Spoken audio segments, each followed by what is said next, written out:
there, welcome back to my channel. I am so glad that you are here today with me on this beautiful day. At least it's beautiful out here in my neck of the woods.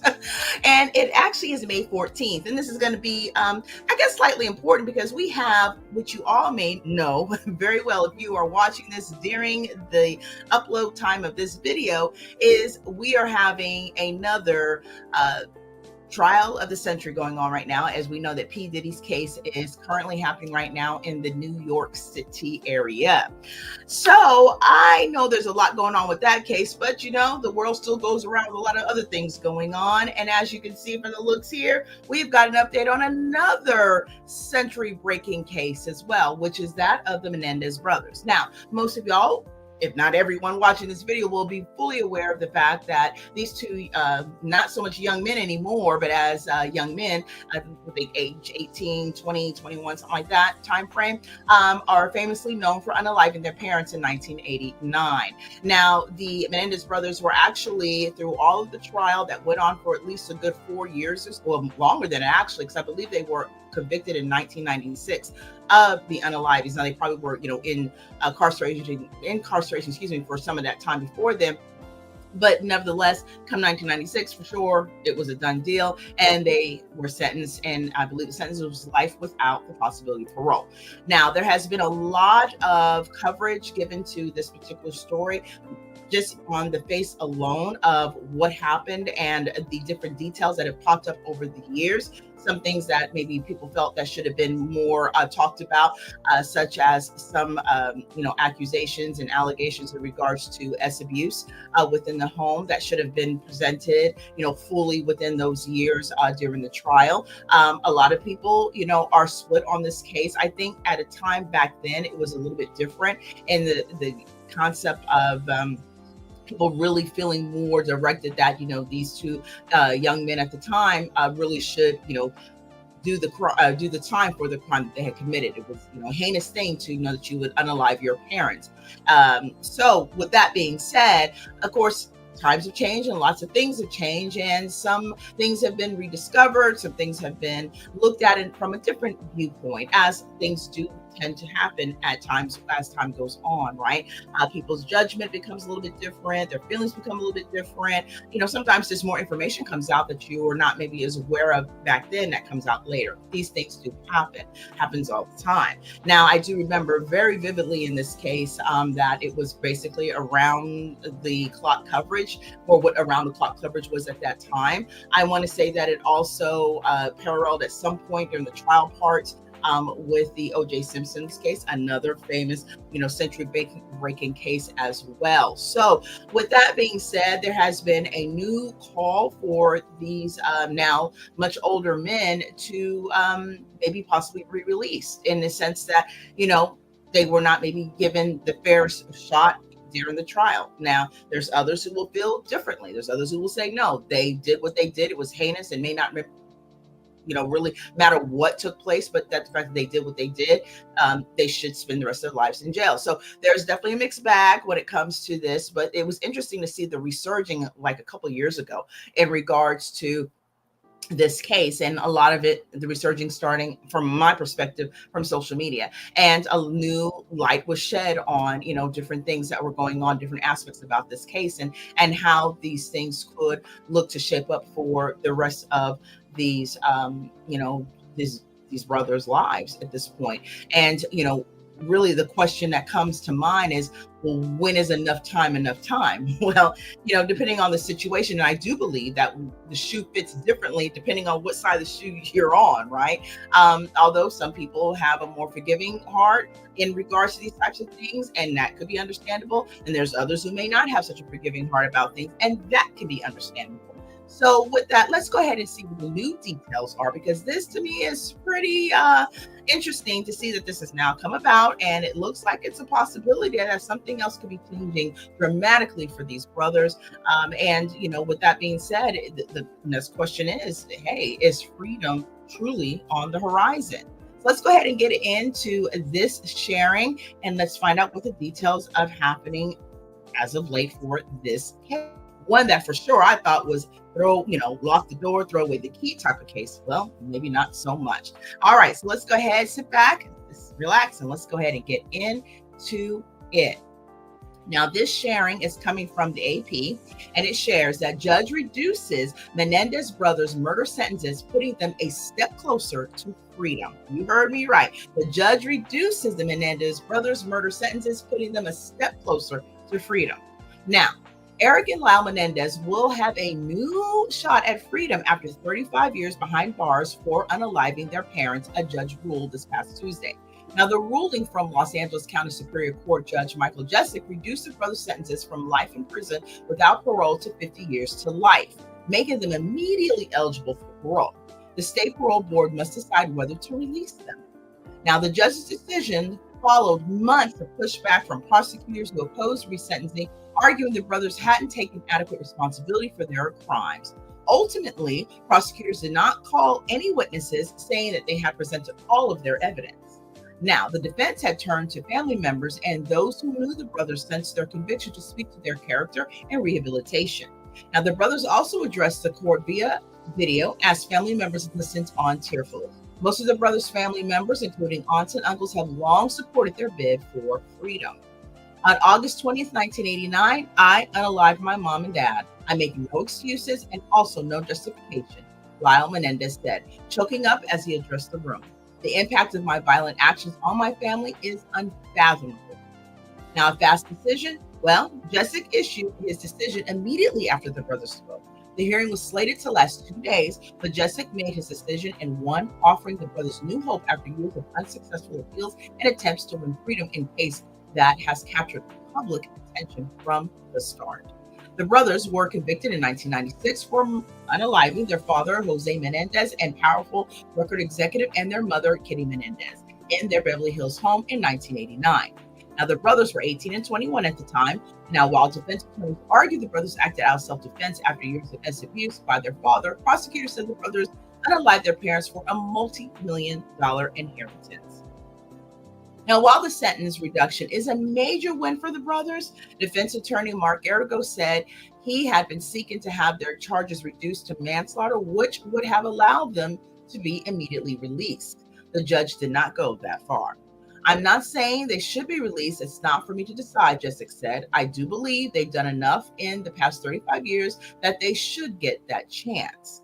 Now, the brothers have an appearance before the parole board on June 13th as part of a risk assessment report ordered by California Governor Gavin Newsom to aid in his clemency decision. Now, Eric Menendez also spoke about taking responsibility for his actions and apologized to his family. You did not deserve what I did to you, but you inspire me to do better, he said. The judge said he was especially moved by a letter from a prison official who supported resentencing, something the official had never done for any incarcerated person in the 25 years of his career. Defense witnesses spoke of the brothers' character. Well, the defense had called several of the brothers' cousins, a former judge, and a former fellow inmate to the witness stand to testify that the brothers were not only rehabilitated, but helped others. Prosecutors cross-examined the witnesses but didn't call any of their own. We all, on both sides of the family, believe that 35 years is enough, said Ana Maria Boalt, a cousin. They are universally forgiven by our family. Now, Diane Hernandez, a cousin who also testified during the brothers' first trial, spoke out about the abuse she witnessed in the Menendez household when she lived with them. When Jose was with one of the boys, you couldn't even go up to the stairs to be on the same floor, Hernandez said of the brother's father. The Associated Press does not typically name people who say they have been abused unless they come forward publicly. Now, there are a real family, and Mark Garagos, the brothers' lead attorney after the hearing, real people who have lived through unimaginable horrors, and I'm hopeful and glad that we're one huge step closer to bringing the boys home. Los Angeles County prosecutors argued against the resentencing, and Los Angeles District Attorney Nathan Hodgman has said the brothers had not taken complete responsibility for their crime. Now, Garagos emphasized the purpose of resentencing is to encourage rehabilitation, not relitigate the original crime. We have evolved, Garagos said. This is not the 90s anymore. We have a more robust understanding of a lot of things. Former district attorney and family supporting the resentencing. Well, the previous LA County District Attorney George Gascon had opened the door to possible freedom for the brothers last fall by asking a judge to reduce their sentences. Since their conviction, the brothers have gotten an education, participated in self-help classes, and started various support groups for fellow people in prison, his office had said in a petition. Now, a former judge who said he considered himself tough on crime, Jonathan Colby, told the court that spending time with the brothers and witnessing their growth made him believe in rehabilitation.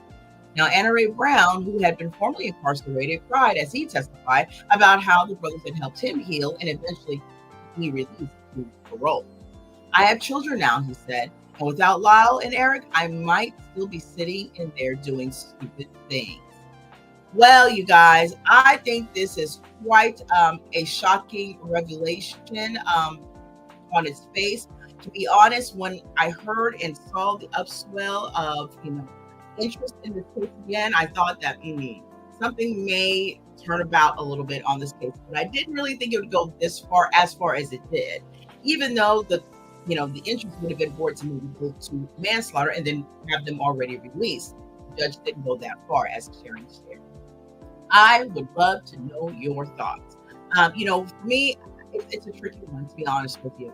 I would have to go through more of the information to really, kind of just get myself brushed up again on some of the accusations and allegations that were presented back then and see how, those mapped out over the years, because I know that there's been more information and just more of a focus on that.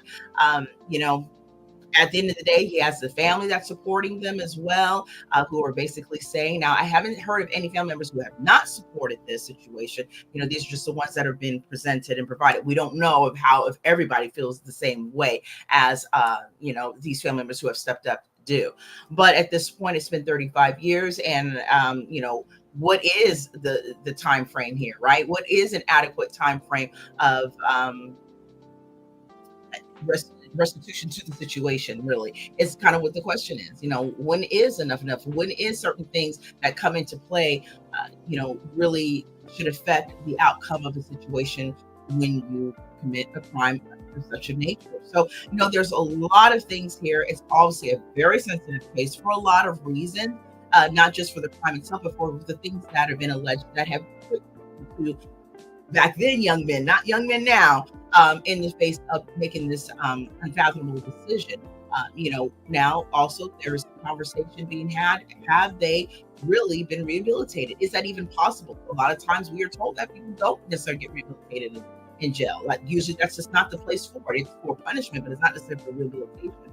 Now, some may say, look, it depends on the person, right? It depends on the situation. Everybody's different. Maybe there is a case there to be made for a large percentage of individuals. This is why we have reoffenders that don't get the message the first time around and sometimes do even more heinous crimes after the fact. These are all things that get brought up to the surface and should be, because there should be a full-on discussion about how we handle things. One thing that is for sure, that in situations where you have abuse and all these types of things that get brought into a situation that puts a person into this position, it lets you know just how much of a need that we in this country and all across the world, I would imagine, need to really take a really good look at when it comes to abuse allegations, claims, and looking at methods how we can go about doing things as a society to prevent versus have to react to a situation after the fact. As Mark Garagos says, hey, we're no longer the 90s. So therefore, there's different things that have continued to evolve. We have a greater understanding of certain aspects and what things can happen, and we can make people do things that they will do. Then I look at that perspective from the fact, the fact that, there's things that need to be handled and taken care of before we get to that point. And at this point, it's too late for, Kitty and Jose. But maybe it may not be too late for somebody else here in the future. We'll have to see. But again, I would definitely love to know your thoughts, what you're thinking about. Do you think that this is justice, for the situation? Do you think 35 years is enough time in regards to what you're now hearing about? Or have you always felt that, maybe that this could have been handled a little bit differently as far as sentencing is concerned? Or do you think that it's a travesty on top of a travesty in which they should do, the full no parole in jail for life for what they did? They took a life, they took 2 lives. They should be able to then, in turn, put their lives in place of those. And so with that, I definitely want to know your thoughts. Again, I so appreciate your respectful thoughts and commentary down below. We learn so much from each other. We learn so much from different, perspectives and how people think about things and stuff. And it's okay to have, different opinions and different ideas about certain things. So when you share those comments down below, I really do truly do appreciate it, and just definitely, always, as I know you will, just, keep it respectful, because again, this is a very sensitive situation, as we all know, because there are also individuals who in their own life have experiences, or know people who have experienced these types of allegations that have been brought into here in this particular case, and sometimes in beyond. Right now, some may say, "Well, hey, look, maybe those people went through those things too, and they didn't take out the people that did their thing." Well, there's just definitely a conversation to be had, right? There's definitely different perspectives and different ways, and different levels to how people react to certain things, and to whatever the situation is. Sometimes these things have to be looked at case by case, instead of an over, blanketed, response to something, because sometimes things are not just that black and white. Sometimes there's a whole lot of gray in between. So with that, again, definitely, I so appreciate you being here. I definitely appreciate you taking the time and hanging out with me. Now, I do have a couple more videos that will be popping up today, so I most certainly would love for you to hit that notification bell, the all notification, so you don't miss it, and let me know your thoughts on those videos as well, because I'm going to be sharing mine. And of course, if you are new here, I hope that you will hit the subscribe button, be part of the family. I would still love to have you. And for all of you that are already part of the family, thank you again for your continued viewing and listening support.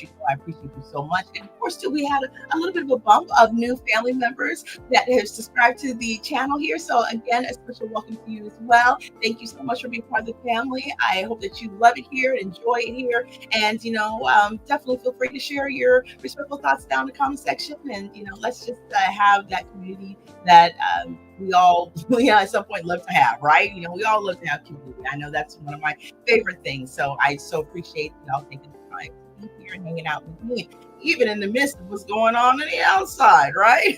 Which I'm probably going to do a video, kind of giving you a little summarization if you're not following it blow by blow every single day, because of course a lot of us, may not be in a position to be able to sit, in front of a screen and watch or listen to what's going on. So I definitely will give it some kind of summarization of some things that I have been hearing and listening to for the current case going on with Diddy, and I will share that in a separate video.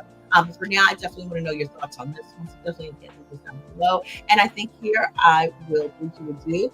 Definitely make sure that you come back, because I would so love to have you, of course, and definitely want to know what you are thinking about with these stories. So with that, you take care, be blessed, and I will see you next time. Bye.